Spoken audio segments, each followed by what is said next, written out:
মাজারে যায় যখন আমরা সেজদা দিই, মানে মাথা নত করি, সেজদা দেই না, মাথাটা নত করি, মানে সেজদা দেই, পীরের পায়ে সেজদা দিই, তখন সবার একটা প্রশ্ন, এরা ভণ্ড, এরা শিরিক করে, এরা মুশরিক, এরা আল্লাহর কাছে আল্লাহর সাথে শরিক করছে।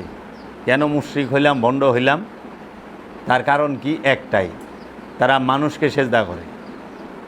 খুব পয়েন্ট খেয়াল করবা, তাহারা মানুষকে সেজদা করে, 1 নাম্বার পয়েন্ট। তাহারা মুশরিক, তারা কাফের। এখন কথা হইল যে সেজদা কাকে বলে, সেজদা কয় প্রকার? সেজদার কোনো প্রকার নাই, সেজদা এক প্রকার। যেটা সেজদা, সেজদা এক প্রকার, সেজদার কোনো প্রকারই নেই। আর যেটার প্রকার আছে সেটা হলো আনুষ্ঠানিকতা। যে অনুষ্ঠান কত প্রকার, আনুষ্ঠানিক সেজদা কত প্রকার। এর লেগে আমরা যদি বোঝার জন্য বলি, তাহলে প্রকার ভেদে সেজদা আনুষ্ঠানিকতা হলো 2 প্রকার। একটা হইল যে ইবাদতের সেজদা, আরেকটা হইল তাজিমের সেজদা, সম্মানের সেজদা। কিন্তু মূলত সেজদা একই প্রকার, সেজদার কোনো প্রকার ভেদি নেই। সেজদা কাকে বলে?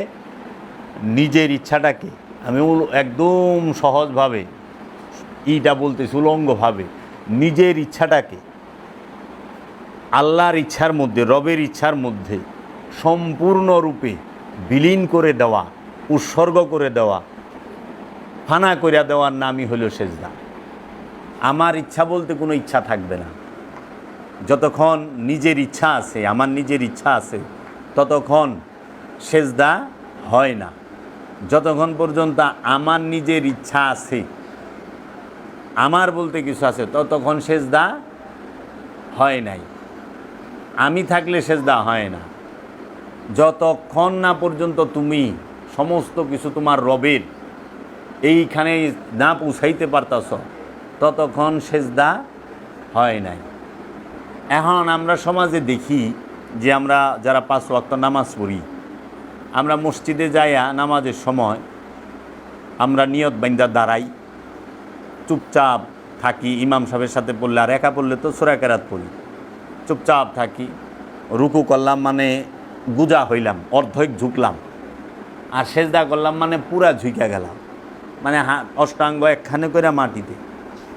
এখন সেজদার কথাটা আল্লাহ কোথায় বলল যে কিসের মধ্যে সেজদা দিতে হবে?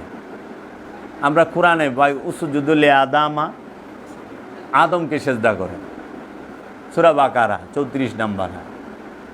হে ফেরেশতারা এবং ফেরেশতাদের সর্দার সবাইকে আল্লাহ বলল উসজুদু লিআদামা ফাসাজাদু, সবাই সেজদা দিল ইল্লা ইবলিস।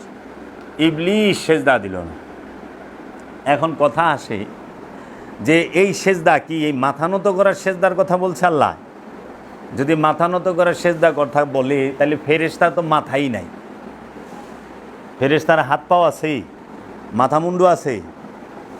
ফেরেশতার হাত পাও নাই, মাথা মুন্ডু নাই। যদি ফেরেশতার হাত পা মাথা মুন্ডু থাকে, তাইলে পরে ফেরেশতার নফস থাকতে হইব।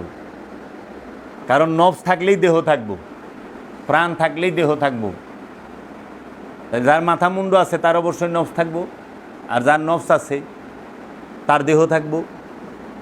এখন ফেরেশতার নফসও নাই, রুও নাই। ফেরেশতা আল্লাহর সিফাতি নূরের তৈরি রোবট। বাবা জাহাঙ্গীর বলছেন যে খাও খাইলো, বইবার করলে, মানে আল্লাহর আজ্ঞা বহ। এর জন্য ফেরেশতা যে সেজদা দিছে সেটা কিন্তু মাথা নত করার সেজদা না। আমরা যেটা মাথা নত করি মনে করি এইটা সেজদা। আর কোরআনে আল্লাহ বলছে যে তুমি সেজদা করো আল্লাহতে, আল্লাহর মধ্যে, আল্লাহতে সেজদা করতে বলছে। এখন আল্লাহতে সেজদা করবা কেমনে? আমরা কি আল্লাহতে সেজদা করি? না, আমরা সেজদা করি কই মাটিতে, আমরা সেজদা করি কই পাটিতে। আল্লাহরে সেজদা করবার যাই, সেজদা করতেছি মাটিতে, সেজদা করতেছি পাটিতে, আর নাহলে সেজদা করি যায় না মাছ কার্পেটে, তাই না? আবার আল্লাহকে আমরা সরাসরি সেজদা করা পারি না। আল্লাহ কইতেছে তুমি আমারে সেজদা করো। আজ পর্যন্ত কোনো মানুষ আল্লাহরে সরাসরি সেজদা করতে পারছে না। মাঝখানে একটা উসিলা লইতে হয়েছে, মাধ্যম লইতে হয়েছে। সেটা কি? মক্কা ঘর, কাবা শরীফ। কাবা ঘরকে উসিলা লইতে হয় না? কাবা ছাড়া আল্লাহকে সেজদা করন যায়? তা আল্লাহ কইতেছে যে তুমি আমাতে সেজদা করো। আমরা তো সবাই কাবারে সেজদা করতেছি, আল্লাহরে কে সেজদা করতেছে? আল্লাহকে সরাসরি সেজদা করা যায় কাবা ছাড়া? আনুষ্ঠানিকটা অনুষ্ঠানিক যে আমরা 5 ওয়াক্ত নামাজ পড়ি, 5 ওয়াক্ত নামাজে মক্কা মসজিদুল হেরেম কাবা শরীফ ছাড়া সেজদা করন যায়? আমরা হজে গেছি, হজে গেলেও কাবা শরীফ মাঝখানে রাইখা কাবার চতুর্দিকে আমরা ঘুইরা কাবাকে সামনে রাইখা সেজদা করি। এর লেগে কাবার ডাইন নাই, বাম নাই, সামুন নাই, পিছন নাই। কাবার ডাইন বাও, সামুন পিছন কিছুই থাকে না। কাবা কাবাই। কাবাকে সবার সামনে রাখতে হয়, কাবাকে পিছন দিয়ে রাখা যাবে না। কেন? কারণ কাবায় আল্লাহ থাকে, তাহলে আল্লাহ যে এনে থাকে ওইটার এই পিছন দেওয়া যায় না। আর যে স্বয়ং প্রভুর রূপ তারে পিছন দেও কেমনে? আল্লাহর রসুল রে। আল্লাহর রসুল তো আল্লাহর চেহারা। আল্লাহ নিজে কইছে আমার ওয়াজহুল্লাহ, আমার আইনুল্লাহ, আমার ইয়াদুল্লাহ কে? মোহাম্মদ রসুল্লাহ সাল্লাল্লাহু আলাইহি ওয়াসাল্লাম।